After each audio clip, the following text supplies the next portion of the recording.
I just wanted to do a quick video on this beautiful Louis Vuitton Pochette Metis. I have decided to sell this bag, and I'm just looking at it before I actually get rid of it, which is, I don't know, it's like the last salute. um, I never thought I'd do a video on this bag, but I just wanted to talk through my experience with this bag. I first saw this bag in 2019 or discovered it, and this was pre YouTube, by the way. I just wanted to call that out. So I wasn't by no means influenced to buy this bag. Um, and obviously, this was way after the bag had undergone a number of issues, like with the glazing, and I understand Louis Vuitton had recalled the bag, and I think they had since then fixed that issue. So I just wanted to call out that I never had any issues from a glazing perspective. So back to what I was just saying. I first discovered this bag back in 2019. I did try it on store, and I little did I know how popular it actually really was. But I can't blame anyone for that because, like I said, it is such a beautiful looking bag. I I purchased it probably about 3 months later. I then, after trying it, went back into store to discover that it was sold out everywhere and there was a waiting list. So I put my name down, and I had a lovely sales associate, and she, I think within 2 weeks, told me that the bag was available for me to purchase. So I remember rushing to the store in my lunch break and getting it, and I was so excited.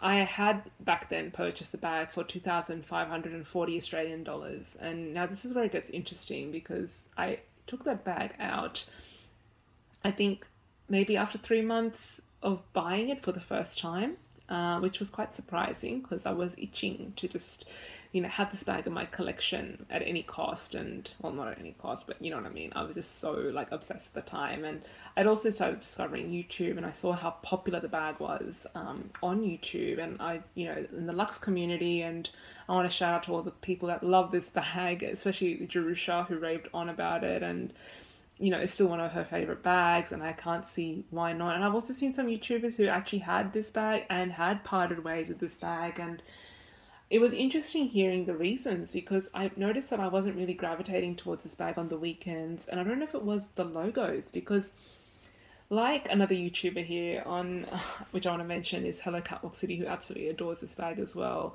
She mentioned that she never liked the Louis Vuitton monogram until she saw it on this particular bag, and I have to say I 100% resonate with her on that one. I never was a big fan of the large Louis Vuitton monogram. Sorry, not the large, but just the standard Louis Vuitton monogram until I saw this bag, and I just loved how it looked on it. And I was not someone to carry loud bags, I guess if you like. I was just very. I just wanted to keep a very low key image because, and that's a separate issue about why I do that. And I guess it's also personal preference, really. But yeah, I just wasn't really gravitating towards using it. I think I had used the bag maybe 3 times or four, definitely less than a handful. And then we were hit by the pandemic in 2020. And I then started reflecting, as a lot of us did, because we had ample time to do so. And the first thing that came to mind is that why did I buy this bag? I was looking at it, hardly used it. It was a lot of money sitting in my closet, and I decided to get it, to sell it through a consignment store. And I made a profit, so I sold it. But then I remember during the whole process, like towards the end, I started having doubts on my decision. Was I making a hasty decision? I wasn't sure. I don't know if I was influenced to sell it because a lot of people on YouTube, I was watching a lot of people, reasons as to why they didn't like the bag, and I was trying to find reasons where I resonated with that. Like, for example, this beautiful feature of the bag being the S lock, and how easy it was like to scratch this section of the bag because this is such a difficult thing to close. Like, as you can see, it's so much effort to close a bag when it's not full. Can you see that? Okay, it is closed. You didn't even hear it click. But anyway, yeah, that, and also the vachetta. Like, when this, I wanted this to be a carefree bag, but I've never had a bag with vachetta leather on it, and I was so scared to get the bag wrecked. And I noticed that a lot of people bought Twillies and, or had bought Apple Guard, which you don't have here in Australia, but I know there are some alternatives to that to protect the vachetta. But I just felt like it was just so much extra maintenance. And then even just opening and closing the flap, and Yeah, I don't know. I sold it and I actually regretted it because it was such a gorgeous looking bag. And I started thinking, why did I sell it? And I realized I didn't really have anything in my collection to replace it. And whilst it was not my only Louis Vuitton bag in my collection at the time, I do have another one, which is the Louis Vuitton Neverfull MM in Damier Bin, and that was my first ever bag, luxury bag. It didn't serve the same purpose, so I really went through a period of seller's remorse, and I think since then Louis Vuitton had a couple of price increases. Correct me if I'm wrong, but then I repurchased this in September 2020 for 2,950 Australian dollars, and that's this bag right here. Um, this one, it's still beautiful, but it's not. When people talk about quality issues or not every bag is the same, I realized that with this bag, whilst there isn't really any issues, the canvas was not as. There's nothing wrong with it, but there's. I don't know if you can see the creasing here on the canvas. Like, it's not absolutely. See that? That really bugged me. And I don't know why I didn't notice it on the shop, but even like with the handle, can you see that it's not completely straight? Even that bugged me. I don't know why, but I know this eventually you'll carry it over time and will eventually get a shape, but it was just bugging me. Like every little thing about it was bugging me. I don't know why. But the one that I first had was immaculate condition, and I think it was just perfect. There was no like these little I know these are little issues, and I understand that not every bag is the same, but it just bugged me. And the other thing again, I never used it since I bought it.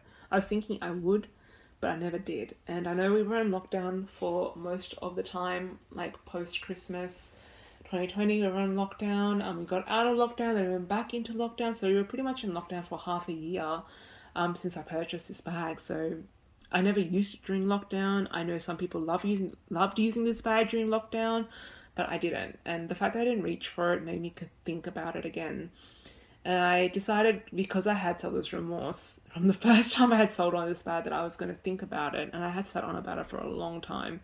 I have now added a few other bags in my collection, which I will talk about if you're interested to hear about. And I think I may have a bag that has kind of replaced, I guess, the purpose of this particular bag.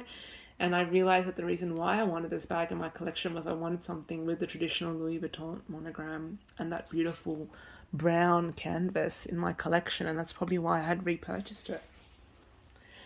But I decided to be cutthroat and let it go. And I guess, yeah, this time no regrets, because, I mean, if I really want to look at it, I can always see it on other people, and other people carry this bag very beautifully.